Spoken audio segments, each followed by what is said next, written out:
अरे और कितनी बार समझाऊंगा, सारे पैसे बैंक में नहीं जाने हैं। 20% पैसा बैंक में और बाकी का घर भेजना है, समझा? एक काम कर, तू इधर ही आ जा। मैंने 2 बंडल बना दिए हैं, सुबह बैंक में डाल देंगे।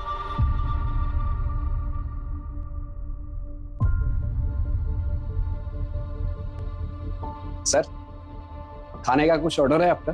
क्योंकि 5 मिनट में किचन क्लोज हो रहा है। मैं किसी का वेट कर रहा था। ड्रिंक्स तो मिलेगा ना? हाँ सर, वो मिलेगा। अच्छा, तुम्हारी बेटी की किडनी का ऑपरेशन होना था, क्या हुआ उसका? अभी नहीं हुआ सर, थोड़ा सा पैसे कम पड़ रहे हैं। कितने कम पड़ रहे? सर वो ऑपरेशन के लिए 50,000 रुपए कम पड़ रहे हैं। मैं 50,000 अभी भेजता हूँ, सबसे पहले ऑपरेशन कराओ, ठीक है? और जरूरत पड़ेगी तो मांग लेना। नंबर बोलो। सर 8034। चेक करना पैसे आए।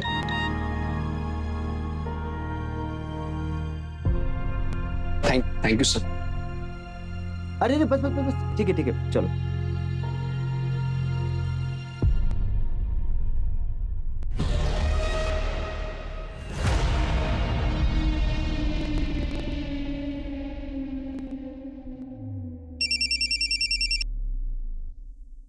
हेलो, बिजी हैं आप? नहीं, एकदम ठीक हूँ। बार में बैठ के दारू पी रहा हूँ। चिढ़ क्यों रहे हैं? अरे रूपाली, मैं चिढ़ नहीं रहा हूँ, सच कह रहा हूँ। जिससे मिलने आया था वो अभी तक आया नहीं। ओ, अच्छा, निशा आपसे बात करना चाहती है। अरे आके बात करता हूँ ना, मर थोड़ी रहा हूँ। अरे इस बात क्यों करते हैं आप? देखिए, हमेशा मजाक अच्छा नहीं लगता। सॉरी बाबा, सॉरी। चलो निशा को फोन दो। हेलो पापा, आप कब घर आओगे? मुझे स्टोरी सुनना है। बेटा, आपको मम्मा स्टोरी सुनाएंगी, ठीक है? पापा को आने में देरी हो जाएगी, आप खाना खा के सो जाइए। ठीक है, निशा लव्स यू। पापा लव्स यू टू बेटा। Good night.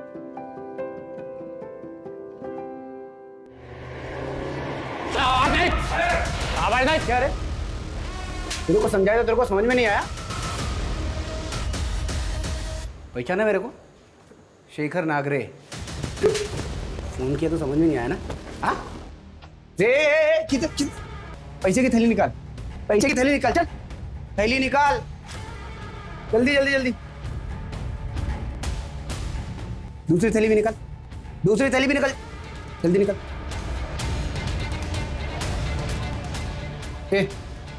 उसका बैग भी उठा रहे। नहीं, मेरे पास कुछ नहीं। एक कस्टमर से पैसा मत लो, मैं दे रहा हूँ ना पैसा। मेरे को आना पड़ा ना इधर, जुर्माना, पैसा डबल। कस्टमर सेटिस्फेक्शन के बारे में तेरे को पहला सोचना मांगता था, लेट हो गया रे तू। तुम्हाला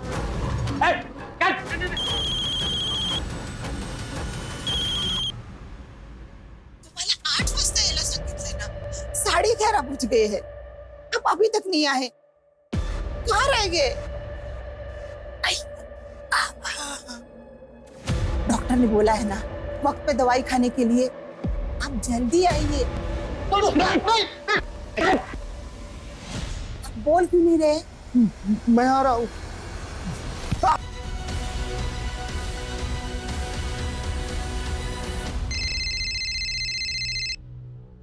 हेलो, क्या? कौन से बार में?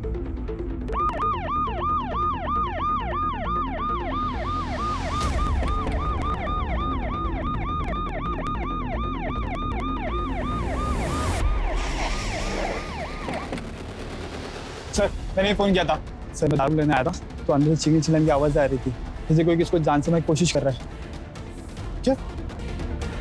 तुम ही रुको, चलो सर आओ।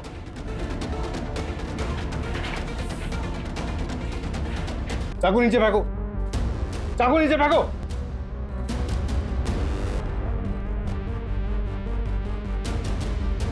और चल।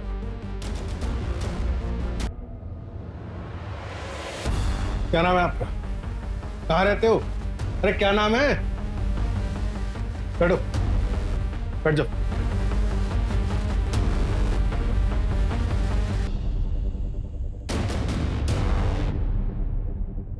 और सर, ये सारी तबाही इन्होंने की है? कैसे?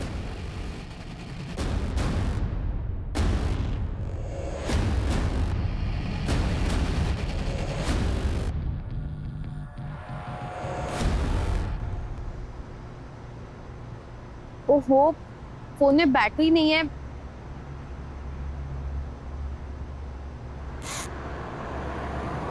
कैश भी नहीं है। लिफ्ट ले लेती हूँ। Left left left left.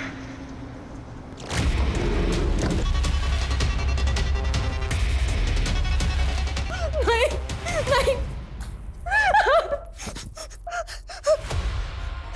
कौन हो आप लोग? कौन हो आप लोग? मुझे यहाँ क्यों लेके आए हो? मुझे जाने दो, मैंने क्या किया है? सर, श्रीकांत जोशी नाम है, इसके अलावा और कुछ नहीं बोल रहा। हमने मरहम पट्टी करवा दी। मर्डर वेपन वो चाकू ही खान के हाथों से अपने कब्जे में लिया। लेकिन पवार, सवाल यह है कि इतने बुजुर्ग आदमी ये सब कुछ किया कैसे हो? सर पे चोट का भी निशान है, तो शायद हाथापाई में लगी होगी। मर्डर वेपन पे श्रीकांत जोशी की उंगलियों के निशान भी तो हैं। मतलब ओपन एंड शट केस है सर। सर कहाँ है मेरे पति? किसने मारा है उन्हें?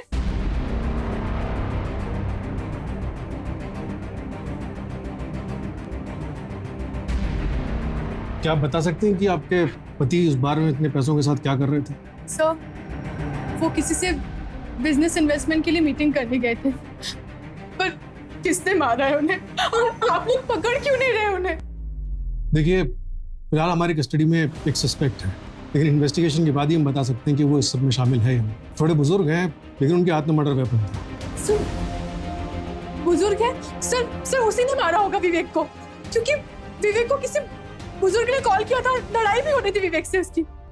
ये तो मेरी शराफत है कि डील फाइनल होने के बाद भी आपके एज और एक्सपीरियंस का लिहाज करके मैंने 20 की जगह 30% दिया आपको, और अब आप 40% की मांग कर रहे हैं। नहीं, 70% से कम में मैं नहीं रुक सकता हूं। ऐसा करते हैं, आज मिलते हैं और सब कुछ फाइनल कर लेते हैं। ये रोज रोज का किस मुझे नहीं चाहिए।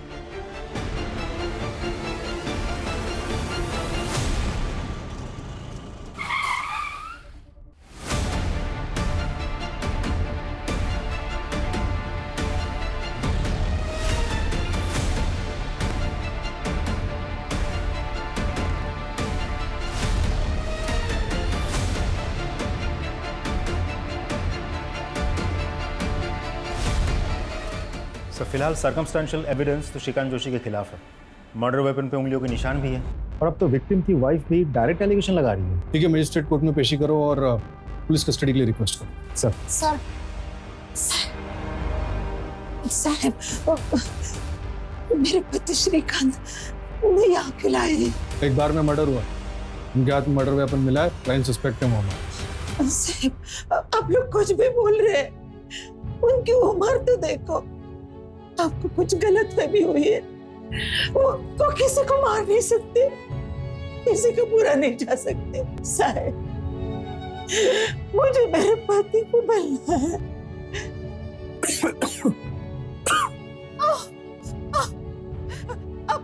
अब ठीक तो है।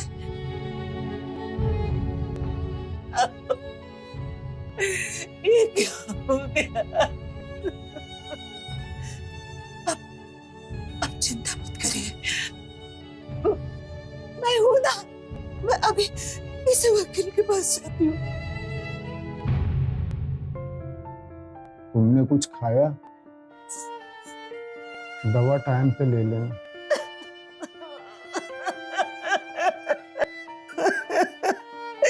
ये क्या हो गया? क्या हुआ था कल रात? किसने किया ये सब? श्रीकांत जोशी ने? कौन श्रीकांत जोशी? ये सब तो उसने किया है, वो शेखर, गैंगस्टर शेखर नागरे। 3 दिन पहले धमकी भरा फोन किया था उसने। बहुत नसीब वाला है रे तू। तेरी बाइक को अभी भी एकदम पटाखा लगती है। और वो तेरी छोकरी इधर एफसी रोड में पड़ती है ना, एकदम फुलझड़ी लगती है। देखो, मेरी फैमिली को बीच में मत लाओ। साफ साफ बोलो क्या चाहिए। बहुत समझदार है तू, सीधा मुद्दे पे आया। रोकड़ा चाहिए मेरे को रोकड़ा दे। तेरी फुलझड़ी और तेरी पटाखा दोनों सेफ रहेंगे। मेरा प्रोटेक्शन मिलेगा दोनों को। कितना?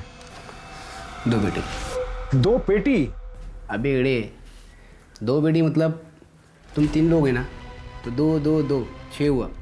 अबे लोड मत ले तू। राउंड फिगर 5 कर दे चल। अरे रमन, तीनों को लगा खोपड़ी धमकी दे रहे मैं तेरे को। चल दोनों थैली निकाल पैसे की। ऐसा क्या कर रहा है? 20 पेटी उठाने में तेरे बाइकों के कमर लचक जाएंगी, मोच आएगा उसको। उसका बोझ हल्का करो पागल। निकल थैली निकल।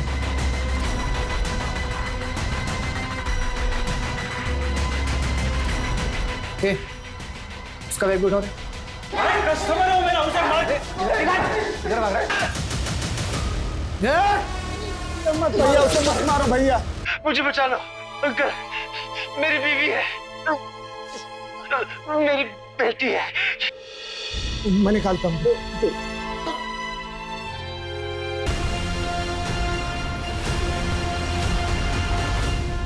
उसने 20 लाख मांगे और तुम्हारे पास 20 लाख ही थे। हाँ। इतनी करेक्ट इन्फॉर्मेशन तो बिना इनसाइडर जॉब के पॉसिबल नहीं है। क्या लगता है तुम्हें, तुम्हारा कोई स्टाफ वाला इन्वॉल्व है इस सब में? नहीं, मुझे ऐसे नहीं लगता सर। मेरा सारा स्टाफ बहुत लॉयल है मेरे साथ, सालों से काम कर रहा है। खरे, जैसे में विवेक की लाश मिली थी ठीक वैसे लेट जाओ सर। यहाँ पे हमें रमन शेट्टी मिला था, इधर बैठ जाओ।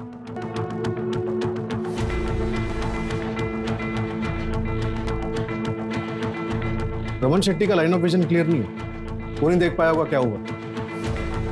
सर मुझे तो लगता है ये सब कुछ श्रीकांत जोशी नहीं किया होगा, क्योंकि रमन शेट्टी इंजर्ड था, ठीक से समझ नहीं पाया होगा। चलो मान लिया रमन ठीक से समझ नहीं पाया, लेकिन पवार, श्रीकांत जोशी की उम्र देखो, उसकी हालत देखो, तुम्हें लगता है उसने किया होगा? जैसे आपको लग रहा है कि वो बूढ़े आदमी है, बुजुर्ग है, इस एज में इतना सब कुछ कैसे कर पाएंगे। एग्जैक्टली उसी थॉट प्रोसेस से रमन शेट्टी ने भी क्राइम सीन को जज किया होगा। और वैसे भी गैंगस्टर्स तो पहुंच गए थे, तो श्रीकांत जोशी को मदद मिल गई थी। एक मिनट, सीमा इधर, यहाँ वो वेटर अतुल मिला, इधर बैठो। उसने देखा होगा क्या हुआ, उसे होश आया? अभी तक तो नहीं सर। ये 20 रैंडम नंबर्स है जिनसे शेट्टी को कॉल्स आते थे।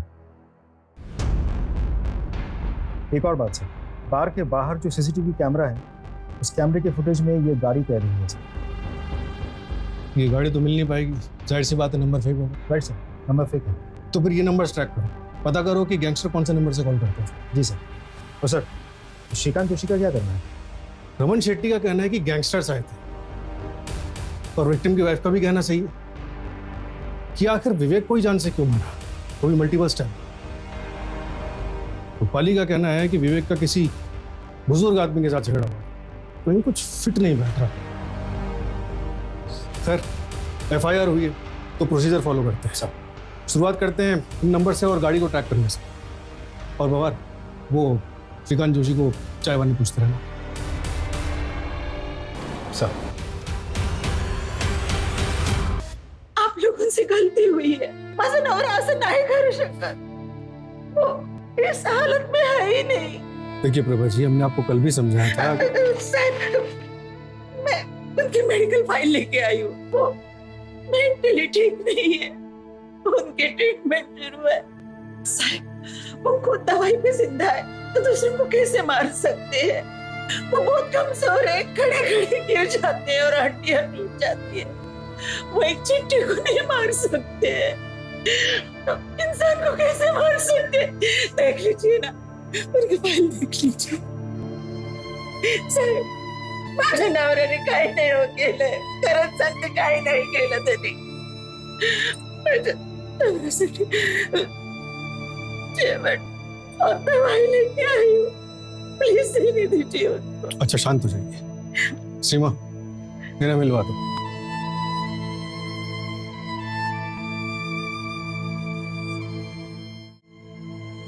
आप भी कहिए ना, आप भी कहिए।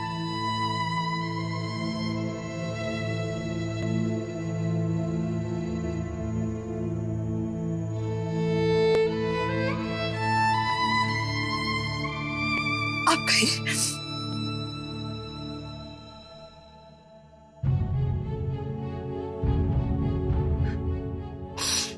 प्रभा, मैंने कुछ नहीं किया, मेरी किस्मत ही खराब थी कि मैं वहां गया। मत रोइए, मत रोइए, मत रोइए, मत रोइए। जानती हूँ आपने कुछ नहीं किया। आपको दवाई भी तो लेनी है। कल रात को भी आपने दवाई नहीं खाई। ये लीजिए।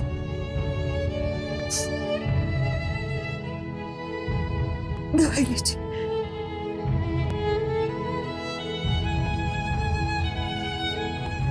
जी ओके थैंक यू सर। वो जो वेटर अतुल है उसे होश आ गया है, डिस्चार्ज कर दिया गया है।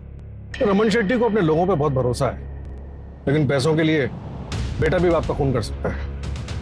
सर किचन क्लोज हो चुका था, एक और वेटर था वो भी चला गया था। सर मैं अतुल का बैकग्राउंड निकालता हूँ। ये गैंगस्टर शेखर नागरे आखिर है कौन? पता नहीं सर, मैंने भी ये नाम पहले कभी नहीं सुना। न्यू एंट्री होगा। न्यू एंट्री है तो उसकी फास्ट एग्जिट कराते हैं, पता करो इसके बारे में। और एरिया के जितने भी हिस्ट्री शीटर और गैंगस्टर्स हैं सबको राउंड अप करो। Right sir.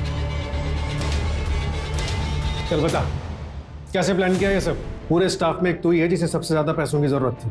सर आप कैसी बात कर रहे हैं सर?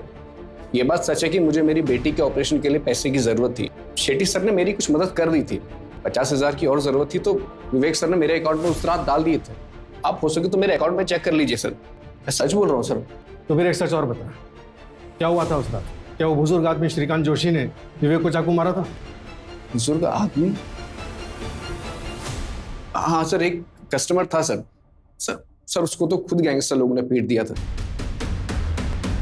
ये इंसाफ नहीं है सर। सर श्रीकांत जोशी ही खूनी है। उसने 7 साल के बच्चे के निर्दोष बाप को मारा है और आप लोग उसकी उम्र का लिहाज कर रहे हैं। देखिए रूपाली जी, हम किसी को फांसी पर नहीं चढ़ा सकते, वो काम कोर्ट का। हमारा काम है कोर्ट को सबूत देना। सबूत? जिस चाकू से उसने मेरे पति को मारा है वो उसके हाथ में मिला है आपको, और क्या सबूत चाहिए आपको? सर 24 घंटे से ज्यादा हो गया है। अगर आप लोग कुछ नहीं कर सकते ना तो उसे मुझे दे दीजिए, मैं इंसाफ कर दूंगी और फिर आप लोग मुझे अरेस्ट कर लीजिएगा।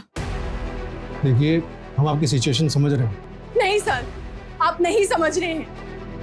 क्या आप जानती हैं आपके पति वहां बाहर में क्या करने गए थे? सर मैंने पहले भी बताया आपको, वो कई बिजनेस में इन्वेस्टर हैं और उस आदमी से किसी बिजनेस मीटिंग के लिए गए थे। कितना कैश लेकर गए थे? पवार, वो विवेक के पार्टनर के बारे में कोई अपडेट? सर कंफर्म तो कुछ पता नहीं चला, लेकिन कॉल डिटेल से एक नंबर मिला।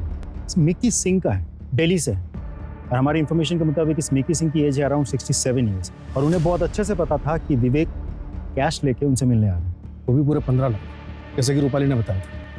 मतलब रमन शेट्टी के 20 और ये 15, यानी क्रिमिनल्स पूरे 35 लाख लेकर भागे क्राइम सीन से। लेकिन सर मुझे ये समझ में नहीं आ रहा है कि क्राइम हुआ क्यों। हमें टारगेट पे कौन था, रमन शेट्टी या विवेक? कुछ तो है जो हमारे सामने नहीं आ रहा। रमन शेट्टी और उसके आदमी ने बताया था कि श्रीकांत ने बचाने की कोशिश की थी, मारने की, क्योंकि भले ही 100 गुनहगार बच्चे हैं लेकिन एक बेगुनाह को सजा नहीं होनी चाहिए, और विवेक को भी इंसाफ करना चाहिए। I love you. I love you too. तो आज शाम मिले, तुम्हें देखे बिना कितने दिन हो गए। Okay. I will call. Be ready. I'm always ready. I love you. Love you too. Bye. Sir Shrikant Joshi को मैं अच्छी तरह से जानता हूँ, क्योंकि पिछले 1 साल से मैं ही उनका ट्रीटमेंट कर रहा हूँ। ये रही उनकी फाइल। श्रीकांत जी मेंटली और फिजिकली बहुत वीक है और डिप्रेशन में भी है। उनकी बोन्स बहुत वीक हो गई हैं, उनकी बॉडी में विटामिन की बहुत कमी है। कोई भी डॉक्टर उन्हें देखकर ये नहीं कह सकता कि इस कंडीशन का पेशेंट कोई क्राइम कर सकता है। अभी आपकी तसल्ली के लिए मैं उनका हेल्थ सर्टिफिकेट बना के दे सकता हूँ। रूपाली जी, हमें FIR चेंज करना पड़ा। हम गलत आदमी पे शक कर रहे थे। श्रीकांत जोशी के खिलाफ हमारे पास कोई सबूत नहीं, हमें उन्हें छोड़ना पड़ेगा। तो सर श्रीकांत ने नहीं मारा तो किसने मारा? फिलहाल हमारा शक गैंगस्टर शेखर नागरे पर है।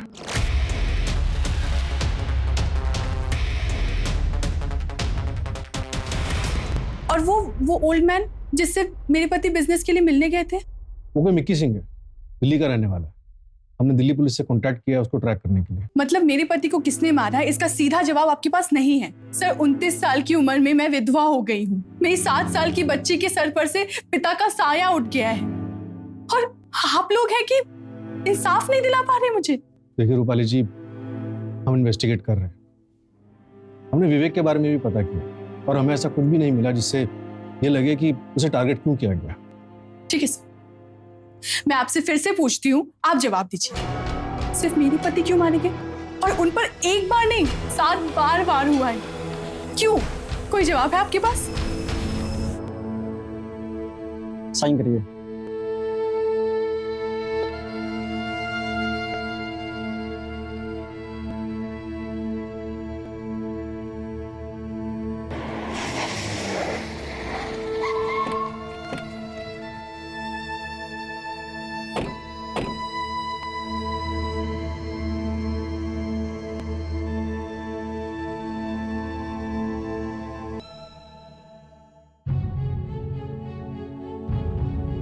मुझे बचा लो अंकल, मेरी बीवी है, मेरी बेटी है।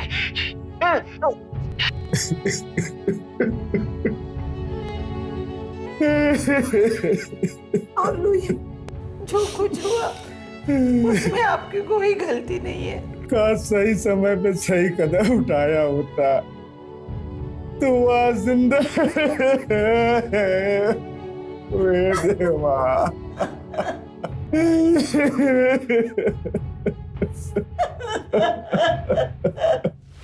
नमस्कार साहब। कौन बोल रहा है? बस क्या साहब, जिसको तुम ढूंढ रहे हो सामने से फोन किया तो पहचानते नहीं क्या? शेखर नागरे। हाँ, तो अभी एक मुद्दे की बात सुनो साहब। मेरा पीछा करना बंद कर दो, मैं तुम्हारे हाथ नहीं आने का। और अगर तुमको पकड़ना ही है ना तो शेट्टी के पीछे जाओ, 1 नंबर 2 नंबर बहुत पैसे उसके पास। और रहा सवाल उस विवेक का, तो उसके बारे में अफसोस करना बंद करो, कोई दूध का धुला नहीं था वो। क्या मतलब? साफ साफ बोल। साफ साफ तो बोल रहा हूँ साहब। चलो ठीक है, और साफ साफ बोलते मैं तुम्हारे को। क्या है ना, मेरा पीछा करना बंद कर दो। मैं तो वैसे भी देश के बाहर जा रहा हूँ, मैं तो देश के बाहर चला जाऊँगा, लेकिन तो अपनी फैमिली के बारे में सोच, वो तो इधर ही रहने वाले ना।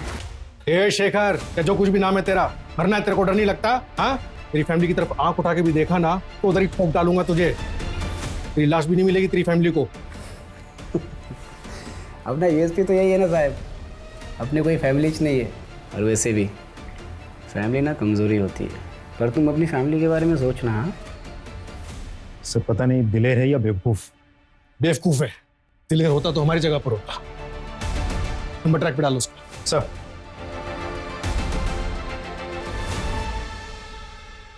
सर, शेखर नागरे जो रमन शेट्टी को कॉल किया था वो दुबई से लिंक होके आया है। ट्रैक करना इम्पॉसिबल है। एम्बेसी का कांटेक्ट किया था, समय लगेगा, प्रोसेस बहुत लंबा है।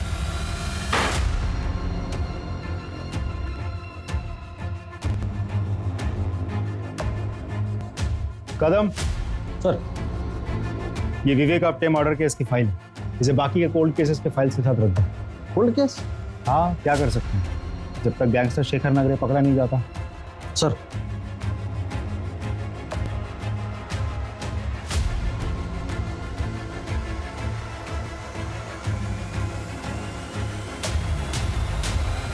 ये लीजिए मैडम, विवेक सर के लाइफ इंश्योरेंस का पेमेंट, पूरे 1 करोड़ रुपए।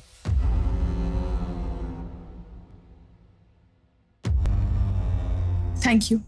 वेलकम।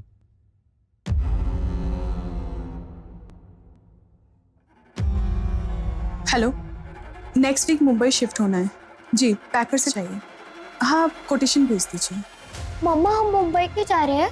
बेटा, मुंबई अच्छी जगह है, बड़ा स्कूल है, तुम्हें अच्छा लगेगा। पर हम तो यहाँ पर पापा के साथ रहते थे ना, मुझे उनकी बहुत याद आएगी। मुझे भी याद आएगी।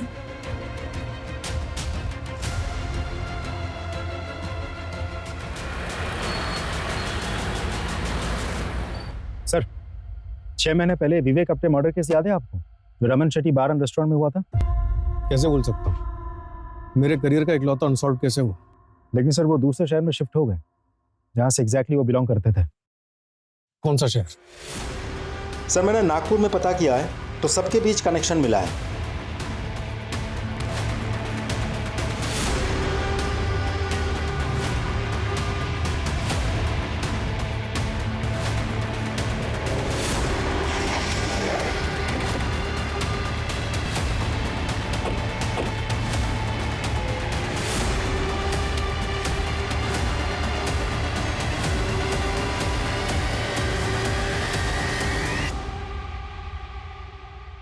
सर इन लोग को वापस से नागपुर में देखकर बहुत खुशी हुई और ये लोग बहुत हिम्मत वाले हैं। इन लोग की जगह और कोई फैमिली होता और उनके साथ में ऐसा हादसा हुआ रहता ना, तो मुंह छुपा के भाग जाते।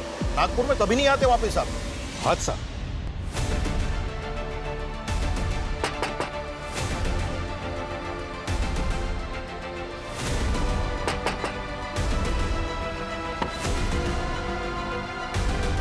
गुने आपटे का मर्डर तुमने प्लान किया था ना?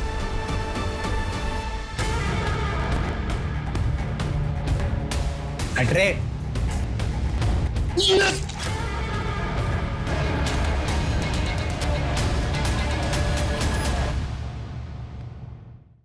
मेरी बीवी है, मेरी बेटी है। बार का ओनर रमेश शेट्टी तुम्हारा पुराना दोस्त है, वो भी यही नागपुर का। बार का वेटर अतुल जोशी तुम्हारा भतीजा है, दोनों हमारी हिरासत में। और विवेक को जो इंटरनेट कॉल किया गया था वो आपने किया था। ठीक है, आज रात में मिलते हैं सेट्टी बार में पैसों के साथ।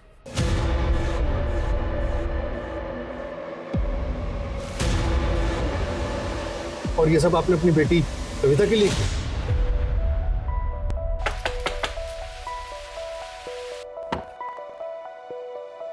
पापा,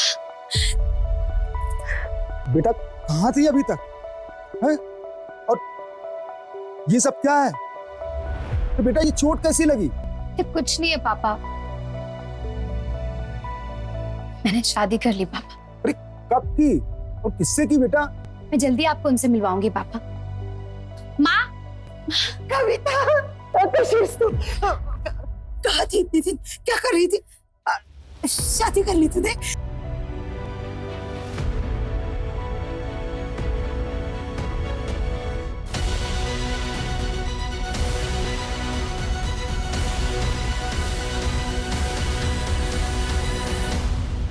पापा, विवेक ने मुझे धोखा दिया। पहले उसने मेरे साथ गलत काम किया। क्या गलत काम किया बेटा? रमन सेट्टी मेरा दोस्त है, उसने मेरा साथ दिया क्योंकि कविता को वो अपनी बेटी मानता था। और वो गैंगस्टर शेखर नागरा, वो कौन है? उसका असली नाम तरुण है, मेरे ही मोहल्ले में रहता है, मेरा पड़ोसी है। कविता उसको राखी बांधती थी। जब सभी लोगों को कविता के बारे में मालूम हुआ तो सबने हमारा साथ दिया। 2 महीने पहले मैं विवेक की बीवी से मिला और मैंने विवेक के बारे में सब कुछ सच बता दिया। साहब, विवेक को ढूंढने में और प्लान करने में पूरे 2 साल लगे। क्या मिला आपको ये सब कुछ करके? मैंने अपनी कविता को इन्हीं हाथों से फूल जैसे पाला है साहब। कोई भी आएगा और हमारी बेटी से खेल के चला जाएगा। नहीं साहब, मुझे गिरफ्तार कर लीजिए साहब। प्रभा, हमारी बेटी कविता को इंसाफ मिल गया।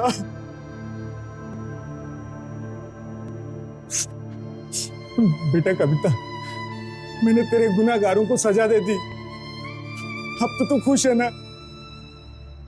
ये कहानी थी अक्यूज विवेक की, जो मरने के बाद भी समाज की नजरों में विक्टिम बना रहा।